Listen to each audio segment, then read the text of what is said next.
Morning students. हम first chapter का आगे का कुछ पार्ट है वो आज हम स्टडी करेंगे। इसमें जो बिजनेस एक्टिविटीज़ उसका क्लासिफिकेशन कैसे होता है उसके बारे में हम पढ़ेंगे। तो बिजनेस एक्टिविटीज़ को दो कैटेगरीज में बांटा गया है। First one is industry and second one is commerce. ठीक है, अब इंडस्ट्री क्या होती है? इंडस्ट्री अगर हम बताएं तो इंडस्ट्री वो होती है जिसमें जो रॉ मटेरियल है, ठीक है, चाहे वो आपका एग्जांपल के लिए दूध लें, दूध को हम पनीर में कन्वर्ट करते हैं, ठीक है, दूध से हमारा लगता है कि मिठाइयाँ बनाते हैं। वो तो जो दूध है वो एक रॉ मटेरियल है, ठीक है, जैसे कॉटन है, कपास जिसको बोलते हैं, उससे धागा बनता है, धागे से कपड़े बनते हैं। तो इस सब पूरे प्रोसेस को जो कि इंडस्ट्रीज में होता है जो प्रोसेस, ठीक है, रॉ मटेरियल से फिनिश्ड गुड्स में कन्वर्ट करना, वो इंडस्ट्री के अंडर आता है। ठीक है, इंडस्ट्री को हम ऐसे बता सकते हैं कि जैसे जो कंपनीज, ठीक है, एक लार्ज अमाउंट पर सेम काइंड ऑफ प्रोडक्ट बना रही है, ठीक है, जैसे कि बहुत सारी कंपनियां हैं वो सारी एक ही प्रोडक्ट बना रही है, ठीक है, तो उसको हम वो इंडस्ट्री कह सकते हैं। फॉर एग्जांपल हम ले लेते हैं जैसे क्लॉथिंग इंडस्ट्री है, जितनी भी कंपनियां हैं, जितने भी फर्म्स हैं वो कपड़े बना रही हैं, ठीक है, तो वो क्लॉथिंग इंडस्ट्री होगी। ठीक है, उसके बाद आपका होता है जैसे कि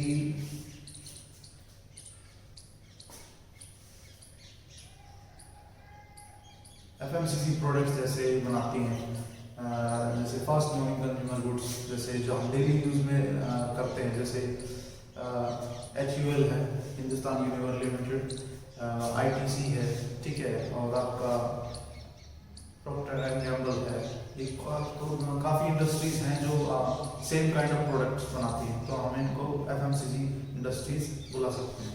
ठीक है, नेक्स्ट जो इंडस्ट्री है उसको तीन कैटेगरीज में बांटा गया है। ठीक है, first one is primary, secondary and tertiary. ठीक है, प्राइमरी इंडस्ट्री को दो कैटेगरीज में बांटा गया है। पहले मैं बता देता हूँ कि प्राइमरी इंडस्ट्रीज होती क्या हैं। ठीक है, प्राइमरी इंडस्ट्रीज वो होती हैं जिनका जो मेन जो रॉ मटेरियल होता है वो कहीं से नेचुरल रिसोर्सेज से निकाला हुआ होता है, जैसे कि खदानों से, या फिर जैसे हमारे घरों में जो पशु हैं उनके जो दूध से, और जितने भी खनिज जो अंडर अर्थ हैं उनसे जो हम प्रोड्यूस करते हैं वो प्राइमरी इंडस्ट्री के अंदर आते हैं। ठीक है, तो प्राइमरी इंडस्ट्री के कुछ सब पार्ट्स हैं। ठीक है, first one is executive industries. Executive industries मैं बता देता हूँ क्या होता है। एग्जीक्यूटिव इंडस्ट्रीज वो होती हैं, इसका मतलब है एग्जीक्यूट करना, ठीक है, निकालना, इन द सेंस कि हम निकालने के लिए बोलें कि जैसे कि हमारी पृथ्वी है उसके अंदर से हम कच्चा तेल निकालते हैं। ठीक है, कच्चे तेल से फिर हम क्या क्या बनते हैं, पेट्रोलियम हो गया, डीजल हो गया, आपका केरोसिन हो गया, और भी डिफरेंट काइंड्स ऑफ थिंग्स हम उस क्रूड ऑयल से, उस कच्चे तेल से प्रोड्यूस करते हैं। ठीक है, तो वो एक मतलब जो पृथ्वी के जो खनिज हैं, ठीक है, उनकी अंदर से हम कुछ निकाल के जो एग्जीक्यूट करते हैं वो एग्जीक्यूटिव इंडस्ट्री में आता है। मैं बता दूं आपको, executive industries are those which involves extraction of something from natural resources. ठीक है, एग्जीक्यूटिव इंडस्ट्रीज वो होती हैं जो हम निकालते हैं समथिंग फ्रॉम नेचुरल रिसोर्सेज, जो नेचुरल हमारे रिसोर्सेज हैं उनके अंदर से, सच एज मिनरल्स फ्रॉम अर्थ। और जो एग्जांपल के लिए हम बताएं तो जो अर्थ से, हम अपने पृथ्वी से, अपने दिमाग से जो भी हम मिनरल्स निकालते हैं, ठीक है, वो इस इंडस्ट्रीज में आता है। फिश फ्रॉम द रिवर्स, नदियों से मछलियाँ निकालना, ठीक है, एंड सीज, ठीक है, समुद्र से मछली निकालना। टिम्बर फ्रॉम फॉरेस्ट, और जो जंगल है उनसे लकड़ी निकालना, वो सब एग्जीक्यूटिव इंडस्ट्रीज में आती है। ठीक है, the products of executive industries can be directly used. जो प्रोडक्ट्स हैं एग्जीक्यूटिव इंडस्ट्रीज के वो डायरेक्टली भी यूज किए जा सकते हैं। ठीक है, ऐसा नहीं कि वो रॉ मटेरियल के रूप में ही हो, और become the raw material for other industries, और वो रॉ मटेरियल भी हो सकते हैं दूसरी इंडस्ट्रीज के लिए, ठीक है। इसका नेक्स्ट पार्ट है जेनेटिक इंडस्ट्रीज। जेनेटिक इंडस्ट्रीज क्या होती हैं, ठीक है। The industries involve in the activities of rearing and breeding of living organisms. The industries वो इंडस्ट्री जो शामिल होती हैं किसमें, activities of rearing and breeding. Rearing और ब्रीडिंग का मतलब है पालन और पोषण में, किसके, ऑफ लिविंग ऑर्गेनिजम्स। लिविंग मतलब जो लिविंग थिंग्स होती हैं, लिविंग जैसे जानवर हो गए, आपके पशु पक्षी हो गए, ये सब लिविंग थिंग्स मानते हैं, मनुष्य होते हैं। जैसे फॉर एग्जांपल दिया है बर्ड्स, प्लांट्स, एनिमल एक्सेट्रा, यानी जो बर्ड्स, प्लांट्स और एनिमल इनके पालन पोषण में जो इंडस्ट्रीज बिजी है, ठीक है, वो क्या कहलाते हैं, जेनेटिक इंडस्ट्रीज, ठीक है, are known as genetic industries. For example हम ले लेते हैं rearing of cattle. Rearing of cattle यानी जो कैटल जैसे हमारे गाय भैंस हो गए, रियरिंग फॉर कैटल, गाय भैंस का पालन पोषण करना फॉर मिल्क, इसके लिए, दूध के लिए। डेयरी फार्म्स, जैसे आप देखते हैं आप आजकल हमारे सराउंडिंग्स में भी बहुत सारे डेयरी फार्म्स खुल गए हैं, उनमें क्या होता है, पशुपालन का, जैसे गाय भैंस है उनका पालन पोषण किया जाता है। पोल्ट्री फार्म्स, मुर्गी farms. Rearing of plants in nursery, ठीक है, और जो नर्सरी होती हैं उनमें क्या करते हैं, जो प्लांट्स है उनका पालन पोषण करते हैं। Growing fish for pond in ponds, और जो मछलियां हैं उनको तालाब में पैदा करना, एक्सेट्रा इंक्लूडिंग जेनेटिक।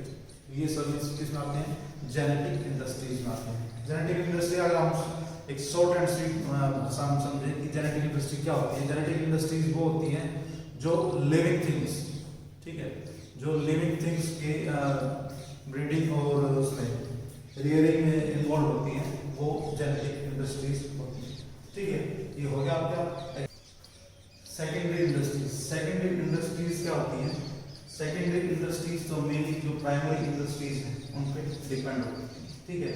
तो जो सेकेंडरी इंडस्ट्रीज का जो रॉ मटेरियल है वो प्राइमरी इंडस्ट्रीज की जो फिनिश गुड्स हैं वो होती है, ठीक है।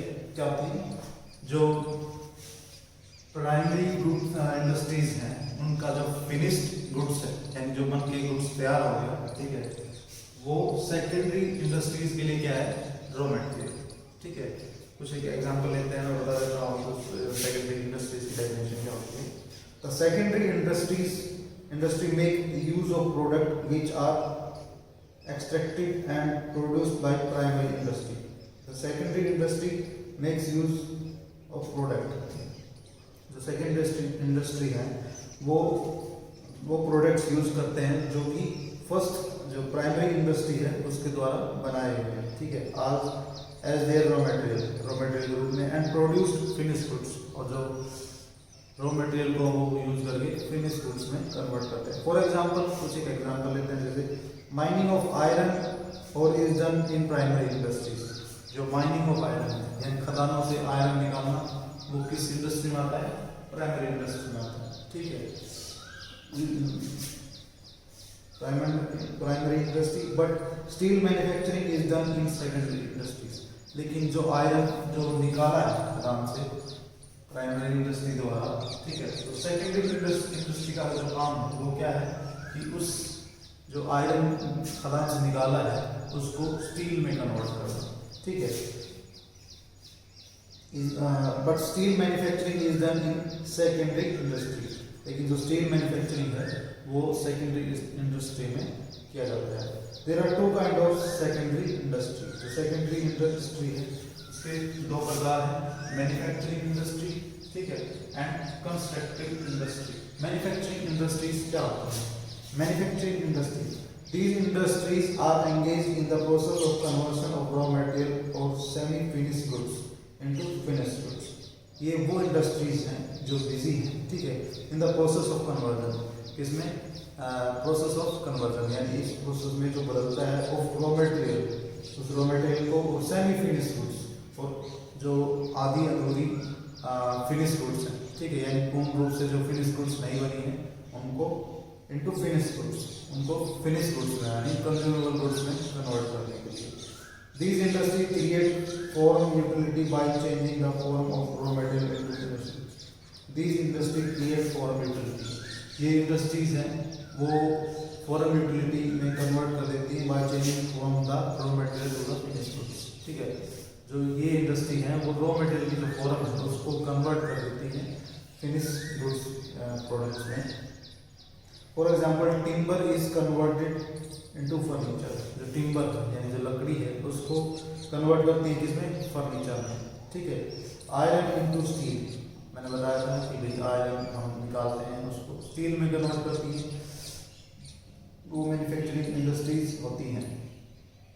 शुगर केन इनटू शुगर, जो गन्ने से जो चीनी निकलती है, ठीक है, वो मैन्युफैक्चरिंग इंडस्ट्रीज में होती है। कॉटन इनटू क्लॉथ, और जो रुई है कॉटन है उसको कपड़े में तब्दील कर देती है। ठीक है, the manufacturing industry produce two types of goods.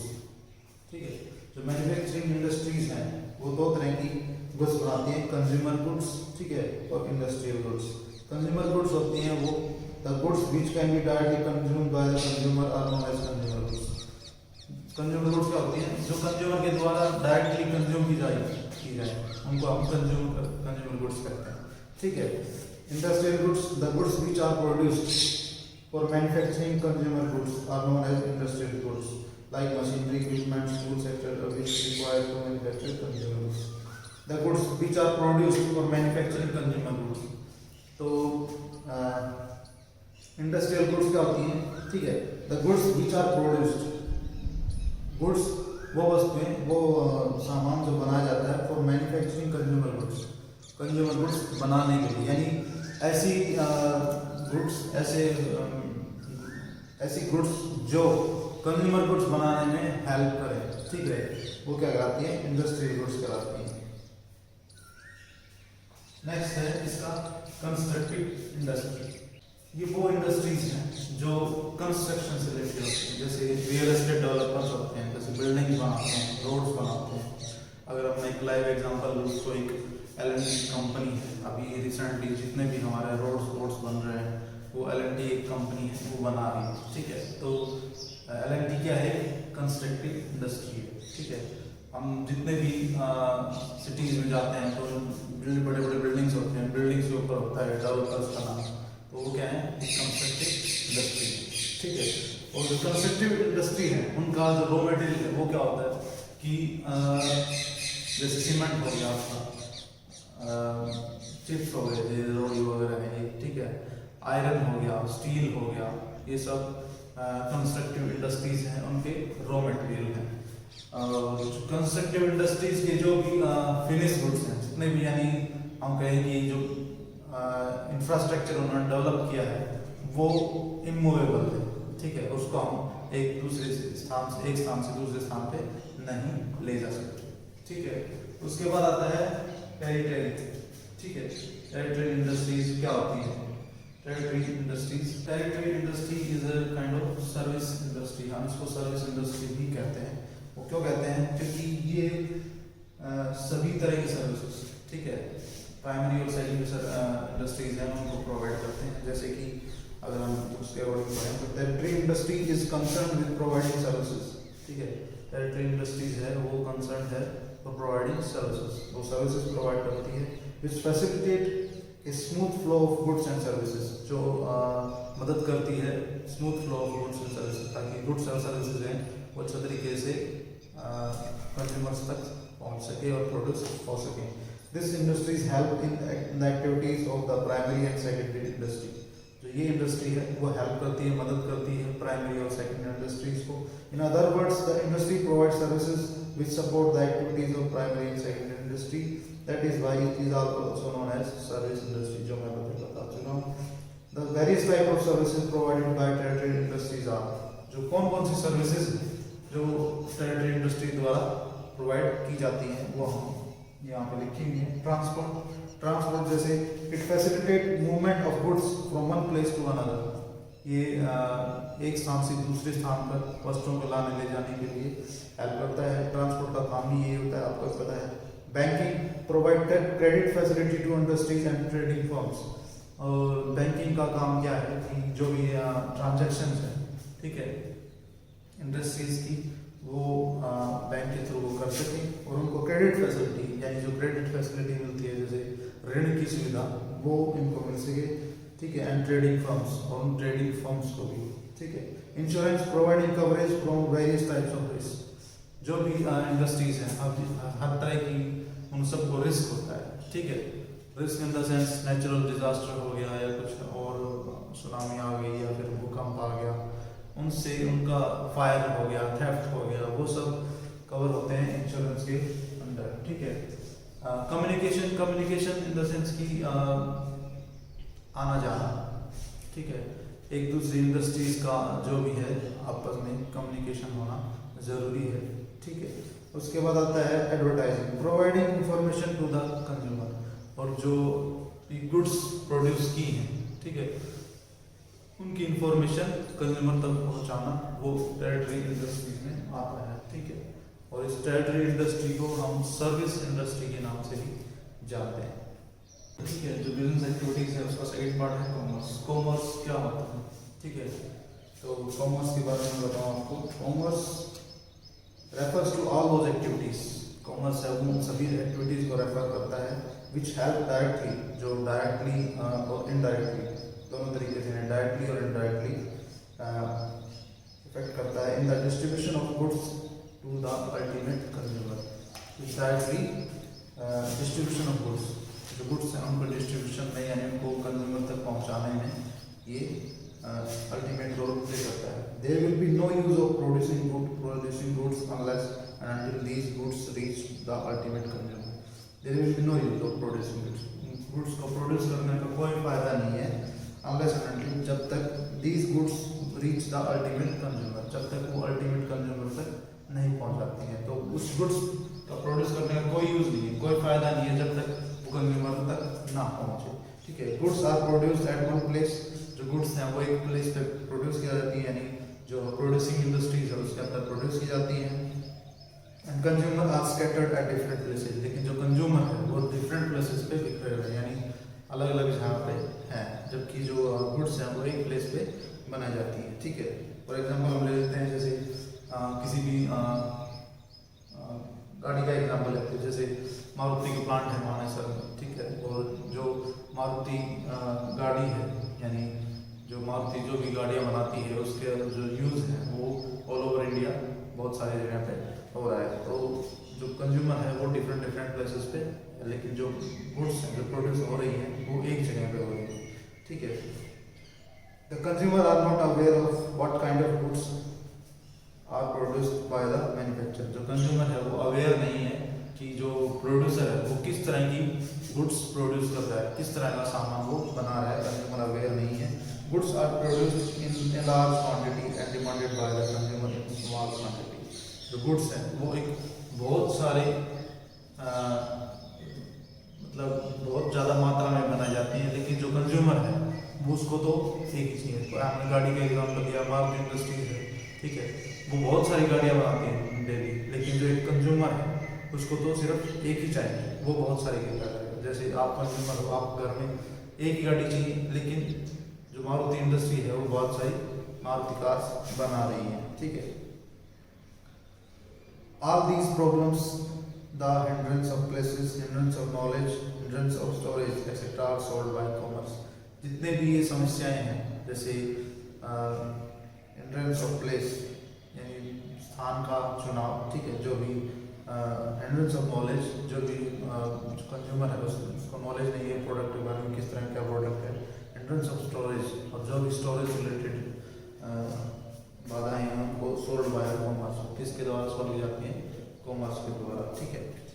अब आते हैं हम कॉमर्स के दो पार्ट्स होते हैं, ठीक है। एक तो होती है ट्रेड, ट्रेड क्या होता है वो मैं बताऊंगा, और एड्स टू ट्रेड, ठीक है। और जो ट्रेड है उसमें उसको हेल्प क्या क्या चीज़ें करती हैं, ठीक है।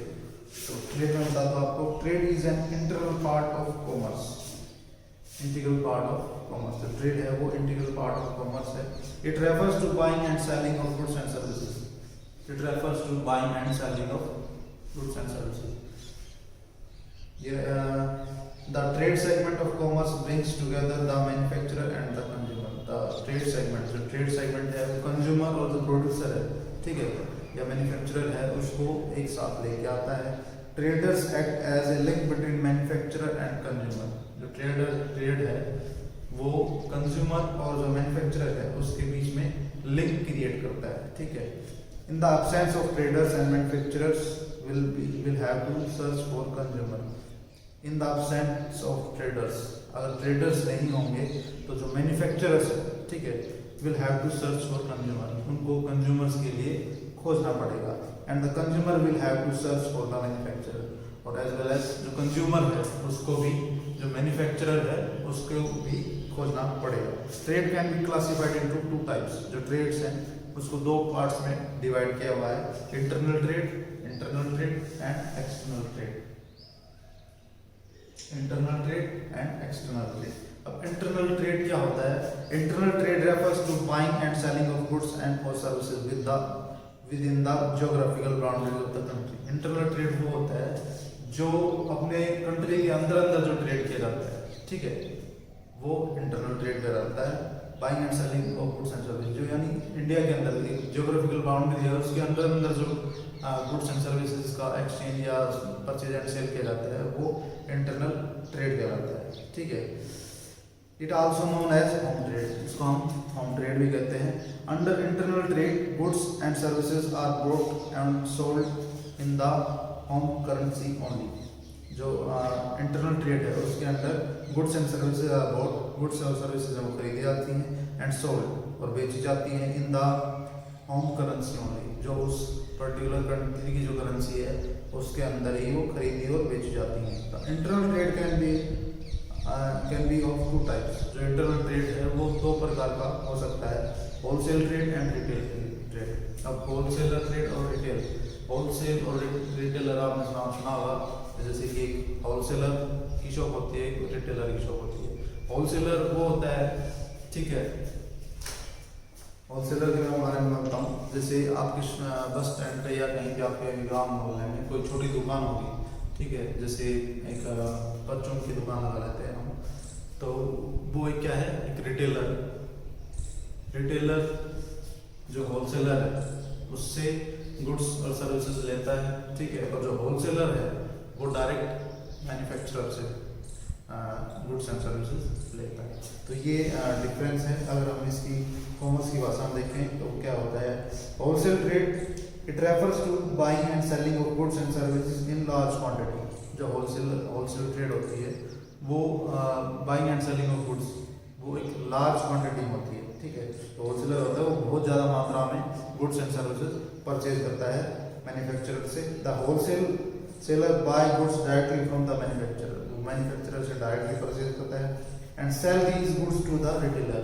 मैंने बताया जैसे कि जो होलसेलर है वो मैन्युफैक्चरर से बहुत ज़्यादा अमाउंट में गुड्स एंड सर्विसेज परचेज करता है और रिटेलर को बेच देता है। Generally a wholesaler is specialised in one line of product. Generally क्या होता है कि आमतौर पर जो होलसेलर होते हैं, ठीक है, वो एक तरह का ही प्रोडक्ट मैन्युफैक्चरर से लेते हैं, ठीक है।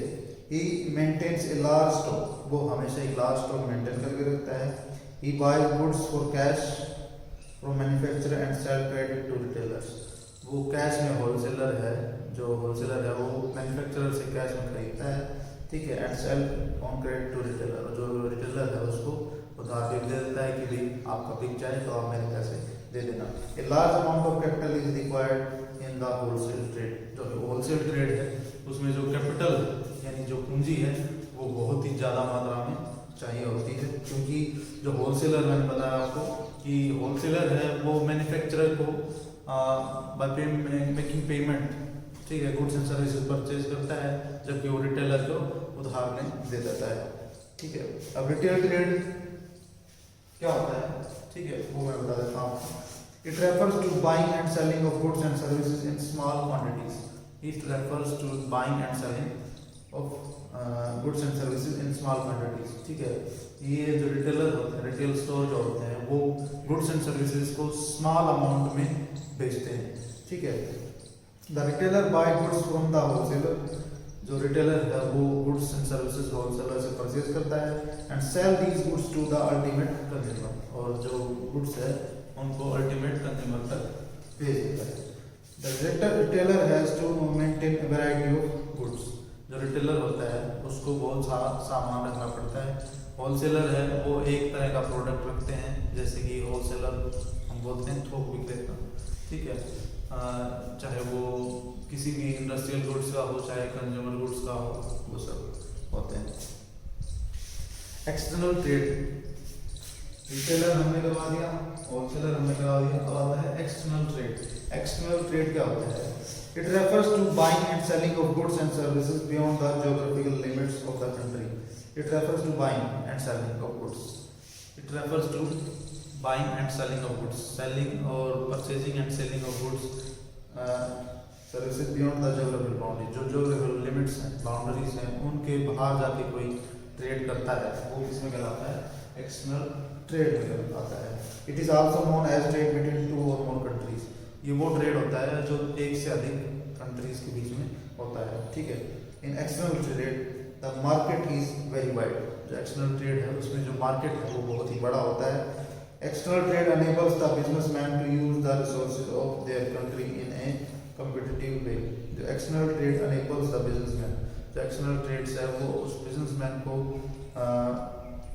अनेबल कर देते हैं, मानी अनुमति दे देता है to use the resources of their country, उस कंट्री के रिसोर्सेज यूज करने के लिए इन ए कॉम्पिटिटिव वे, एक बहुत ही कॉम्पिटिटिव तरीके से उसको यूज कर सकता है। मतलब कॉम्पिटिटिव वे यानी अच्छी प्रोडक्ट बनाने में उसके कंपटीटर है उनके कंपेरिजन में, जिस देश में वो जो चीज़ बना रहा है उसका वो देश उस बिजनेसमैन को उसके जो नेचुरल रिसोर्सेज हैं उनको यूज करने की अलाउंस देता है, ठीक है। The external trade involves completion of various rules and regulation such as licensing, custom clearance etcetera. जो एक्सटर्नल ट्रेड है उसमें बहुत सारी फॉर्मेलिटीज होती हैं, ठीक है, उनको उस बिजनेसमैन को फुलफिल करनी होती हैं। जैसे कि लाइसेंसिंग होता है, एक्सटर्नल ट्रेड का एक लाइसेंस बनता है, वो लाइसेंस एक्सटर्नल ट्रेडर के पास होना चाहिए। कस्टम क्लियरेंस होते हैं, जैसे एयरपोर्ट्स पे या डॉकयार्ड्स पे कस्टम्स होते हैं, उनमें वही चीज़ अलाउ होती हैं जो आप कस्टम ड्यूटीज जिनकी हम पे करके उन प्रोडक्ट्स को ला रहे हैं। External trade is of the following types. जो एक्सटर्नल ट्रेड है वो 3 प्रकार का है, ठीक है। Export, import and report. Export क्या होता है? आपने पढ़ा भी होगा क्लासेस में, 10th में, आयात और निर्यात, ठीक है। तो एक्सपोर्ट क्या होता है? एक्सपोर्ट होता है निर्यात। Export it refers to the sale of goods to a foreign country. It refers to the sale of goods to foreign country. किसी बाहरी दूसरे देश को हम गुड्स और सर्विसेज भेजते हैं, ठीक है, तो वो एक्सपोर्ट कहलाता है। The developing countries like India encourage export as it results in increasing foreign reserves. The developing countries, जो विकासशील देश है, हमारा जो कंट्री है वो एक विकासशील देश है, ठीक है। और अगर हम डेवलप्ड कंट्री कहें तो वो कंट्रीज होते हैं जो विकसित देश होते हैं, विकसित राष्ट्र होते हैं, जैसे अमेरिका हो गया, ब्रिटेन हो गया, चाइना हो गया, रशिया हो गया, ये सब, ठीक है। The developing countries like India, जो विकासशील होते हैं देश होते हैं, जैसे कि इंडिया है, एनकरेज एक्सपोर्ट, वो एक्सपोर्ट को एनकरेज करता है, बढ़ावा देता है। As it results in increasing foreign reserves, वो बढ़ावा क्यों देता है? ताकि जो इसके फॉरेन रिजर्व्स है, ठीक है, जो दूसरे देशों की जो करेंसी है वो भारत के पास आके आ जाए और उसके जो खजाने हैं वो भर जाए, ठीक है, इसलिए वो एक्सपोर्ट करता है। इंपोर्ट क्या होता है? इंपोर्ट होता है आयात। एक्सपोर्ट निर्यात, इंपोर्ट आयात। Import it refers to buying a goods from a foreign country. It refers to buying goods from a foreign country. जैसे इंडिया चाइना से बहुत सारा माल इंपोर्ट करवाता है, ठीक है, तो इंपोर्ट वो होता है जैसे चाइना से हम कुछ भी टेक्नोलॉजिकल, जैसे मोबाइल्स हैं, इनके जो चिप्स वगैरह हैं, ठीक है, इनके जो प्रोसेसिंग यूनिट्स हैं और जो बोर्ड्स हैं, कैमरा, सेंसर हैं, ये सब हम चाइना से इंपोर्ट करते हैं, तो ये इंपोर्ट हो गया, आयात हो गया। इंपोर्ट ऑफ टेक्नोलॉजी और कैपिटल गुड्स इज एनकरेज्ड और compared to import of consumer goods, ठीक है, तो ये इंपोर्ट होता है। इंटरपोर्ट क्या होता है? Entrepot it refers to import of goods for the purpose of export. ठीक है, इंटरपोर्ट होता है, it refers to the import of goods. हम किसी भी वस्तु को अपने देश में मंगवाते हैं, ठीक है, एंड पर्पज ऑफ एक्सपोर्ट, और क्यों मंगाते हैं, दूसरे देश में भेजने के लिए। In entrepot the goods and are purchase from foreign country. Entrepot में क्या होता है कि जो गुड्स हैं वो परचेज की जाती हैं किसी दूसरे राष्ट्र से, but not for consumption of in home country, लेकिन वो कंजम्पशन यानी कंज्यूम करने के लिए नहीं की जाती उस देश में, but for selling these goods to some other foreign countries, बेचने के लिए किसी दूसरे अदर कंट्री को बेचने के लिए जो गुड्स इंपोर्ट की जाती हैं उनको हम क्या कहते हैं, इंटरपोर्ट। ठीक है, अब इसके बाद आता है एड्स टू ट्रेड। जो ट्रेड है उसमें कुछ एक ये चीज़ें जो मदद करती हैं ट्रेड करने के लिए। ट्रांसपोर्ट वगैरह से ट्रांसपोर्ट मैंने बताया था, इसमें भी ट्रेड इंडस्ट्रीज में भी और एड्स टू ट्रेड में भी ये दोनों सेम चीज़ें हैं। यही कि जो इम्पोर्ट एक्सपोर्ट है, जो होलसेल और रिटेलर है, वो विदाउट ट्रांसपोर्टेशन वो चीज़ें डील नहीं कर सकते। ट्रांसपोर्ट एंड कम्युनिकेशन वही है। ट्रांसपोर्ट यानी एक स्थान से दूसरे स्थान पर किसी भी from the manufacturer to the retailer या होलसेलर गुड्स का ट्रांसमिशन जो होता है वो ट्रांसपोर्ट के अंदर आता है। And communication, communication in the sense कि जितना भी अगर कम्युनिकेशन सिस्टम नहीं होएगा तो जैसे कि पोस्टल हो गया, टेलीफोन हो गया या फिर इंटरनेट हो गया, ये सब कम्युनिकेशन के पार्ट हैं। कि कोई भी ऑर्डर प्लेस करना है किसी भी होलसेलर को, मैन्युफैक्चरर को, मैन्युफैक्चर के अपने यहाँ पे, और किसी भी रिटेलर को मैन्युफैक्चरर का ऑर्डर प्लेस करना है तो वो सब कम्युनिकेशन के थ्रू पॉसिबल होता है। नेक्स्ट है बैंकिंग एंड फाइनेंस। ठीक है, जितना भी होलसेलर हैं या मैन्युफैक्चरर हैं उनको क्रेडिट फैसिलिटीज बैंक्स प्रोवाइड करवाते हैं और फाइनेंस प्रोवाइड करते हैं ताकि वो अपना जो इंडस्ट्रीज हैं, अपना जो बिजनेस है उसको वो ज़्यादा से ज़्यादा फैला सकें। नेक्स्ट है इंश्योरेंस। इंश्योरेंस मैंने बताया, जैसे कि कोई भी एक्सीडेंट हो गया, कोई भी ट्रांसपोर्टेशन में कोई भी आइटम या गुड्स एंड सर्विसेज जा रहा है और कहीं ना कहीं अगर वो जैसे एक ट्रक में जा रहा है, कहीं में वो एक्सीडेंट हो जाता है तो गुड्स एंड सर्विसेज का भी वहाँ पे इंश्योरेंस होता है। और जो इंश्योरेंस कंपनी है वो लायबल होती है जो भी डैमेजेस गुड्स एंड सर्विसेज को हुए हैं और वो पे करती है उस इंडस्ट्री को, तो ये इंश्योरेंस में रहता है। एडवर्टाइजिंग, जैसे बताया था मैंने कि विदाउट एडवर्टाइजमेंट ये पॉसिबल नहीं है कि जो कंज्यूमर है वो नॉन हो या होलसेलर है या रिटेलर है वो नॉन हो किसी भी प्रोडक्ट के रिगार्डिंग। ठीक है, आज हमने सब बिजनेस एक्टिविटीज पढ़ी हैं। मैंने सैटरडे को इसका 8 नोट भेजा था। आपको जो भी समझ में नहीं आता है तो आप मेरे को पूछ सकते हैं मैसेज करके।